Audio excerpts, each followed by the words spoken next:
what the heck are we doing? That's the question I get most about this new adventure my cousin Steve and I are going to do. We're doing a Lemons rally. People are saying, what's a rally? They're thinking Subaru. Not like that. It's more like a cannonball run rally without the speed. I guess I'd give you first a bit of history on Lemons in general. It started out as an event called the 24 Hours of Lemons. It's kind of a parody on the 24 Hour of Le Mans. It was an actual road course race on a racetrack. But the catch was you had to use $500 cars. And it's done more for fun than anything else. It's, lighthearted. You're there just for the heck of it, to be silly, to not don't take it too seriously. If you got a penalty during the race, a black flag for passing under caution or maybe just spinning out, they had stuff like they'd call you into the pits during the race and you had to mime your crime. You dressed up like a mime and you had to act out what you did wrong. They had apparently one called the Bart Simpson penalty, where you had to write on your car 100 times what you did wrong. I shall not pass under yellow. Stuff like that. And then when you're done, you go back on the track.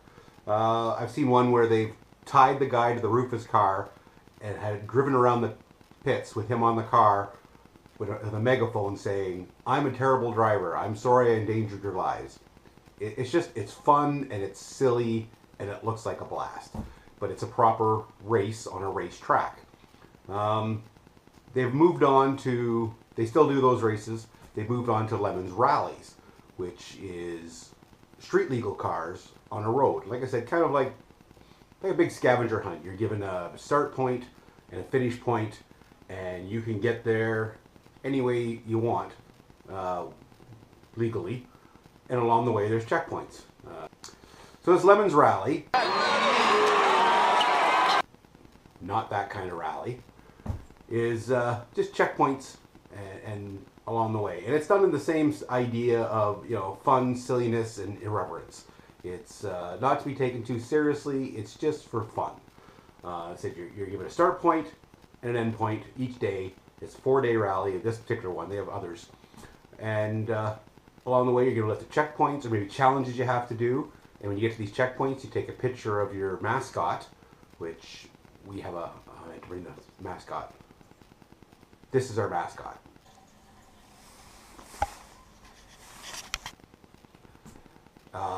Bring our mascot along. You take a picture of it in front of the checkpoint, whatever it is. Could be a statue, could be a monument of some kind. It could be just some goofy roadside attraction. You take a picture of it, put it on Instagram. That's how they know you were there, and on away you go. Now, because the cars have to be road legal, I guess it was kind of hard to enforce the $500 limit to the cars. So they give points are awarded for just basically terrible cars. The worse your car is, the more points you get. I got a list of the rules here, examples. Depending how old the car is, you get more bonus points. If it's built in the 80s, you get an extra bonus 75 points right off the top. Built in the 70s, it's extra 100 points. Also, the type of cars are awarded different points. You actually lose 50 points for anything Japanese because it's probably too reliable. You lose 20 points for anything German unless it's a pre-90s German diesel. Then you actually get bonus points for that because they're not known for their reliability. You got bonus 125 points if it's a French car. Now, this particular rally we're doing is called Retreat from Moscow. It's supposed to represent Napoleon's retreat from Moscow. So if you're in a French car, you get bonus points. Anything just generally bad. English cars, you get a bonus 150 points for an English car because we know how reliable they are. So you get points for that. Now, where are we here?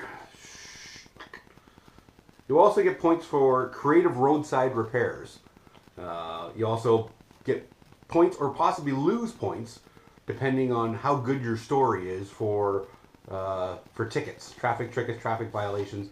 They're not encouraged, of course, but I'm sure some of the vehicles you're driving, you get pulled over, get a good story to go with it, and maybe you get some bonus points as well. Also, there are points for costumes and themes. because I said it's all about fun. Nobody's, it's not a serious race. If you take it too seriously, you try and win, they just give you more points. In fact, last rally, somebody showed up in a brand new SUV to run the rally, and they started off minus 9,000 points right off the top, just because it's for fun. So costumes and themes, and this is where we come in. So my cousin Steve and I, we want to do a costumes and themes. And while we were looking for a vehicle, we were looking for 70s and 80s cars, something obscure and rare that just more oddball, like an old AMC Pacer, a Lada would be nice. Last time I've seen a Russian Lada. Anyway, something like that. We kind of fell into this deal of an '88 LeBaron convertible, which is basically a glorified K car. And K cars are not known for any kind of performance at all. They're just point A, point B. They're crappy cars. So we thought, okay, we got a one-up. It's from the 80s. Hey, we got some bonus points there. So then to go with our theme, what we decided to do was we started trying to figure out what we could do to this car to make it interesting, dress it up, and we stumbled upon the idea of planes, trains, and automobiles. Now, if you've seen the movie, you know what I'm talking about. If you haven't seen the movie, go see the movie. Rent it, download it, whatever. Go watch it. Do it now. I'll wait.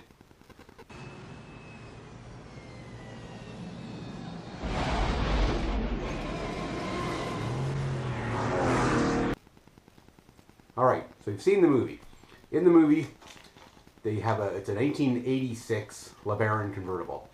But the car during the movie ends up into a flaming turd, quite literally. And Chrysler didn't want to be associated with that, so in the movie they've changed the name. It's actually known as the Grand Detroit Farm and Country Turbo. So we have the same type of car, a couple years newer, but the same type of car.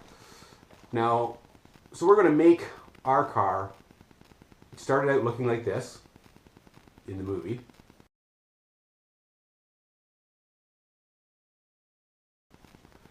And we're going to make our car look like this, how it ended up. Hi. Is there something I can help you with? What the hell are you driving here? We had a small fire last night, but we caught it in the nick of time. Complete with green paint, burnt wood paneling, complete with burnt roof framing for the convertible top. We got the big trunk to go in the back, the travel trunk. So that's what we're doing anyways. So that's what we're doing anyways. We're entering this rally, point A, point B, have some fun, take some pictures. Prizes involved? I don't think so. I don't know. I haven't really read anything about prizes, but I know the 24 Hours of Lemons races, the prize money is like $1,500 in nickels. They pay you in nickels. So I expect something just as silly. I mean, it's not about the prize money. It's about the adventure along the way, and that's what we're doing, and it's going to be a blast. So hopefully now you've got an idea of what I'm doing instead of when I tell people I'm doing a rally. It's not that. It's just a fun run from Moscow, Pennsylvania to Leeds, Alabama in 4 days. We're told to expect to do between 350, 450 miles each day, and it's going to be adventure. It's going to be a blast. It's going to be a lot of fun. So that's what we're doing. We're not making a race car. We're not putting numbers on the side of the car. We're not driving like that. We're just out to have fun, and it's going to be a blast. So it is December 11th right now. Our car is almost ready to be safety and put on the road. We've kind of, with Christmas and work and juggling schedules and stuff, we haven't got as far on working on it as we'd like. We're hoping this week to have it plated and legal on the road, drive it around, drive it for about a month or so, and then start making it look like the movie car.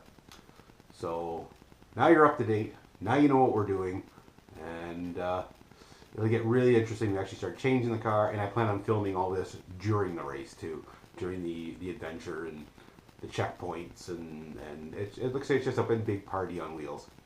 assuming we get across the border without getting arrested. So. Do you feel this vehicle is safe for highway travel? Yes, I do. Yes, I really do. So that's where we are now. Thanks.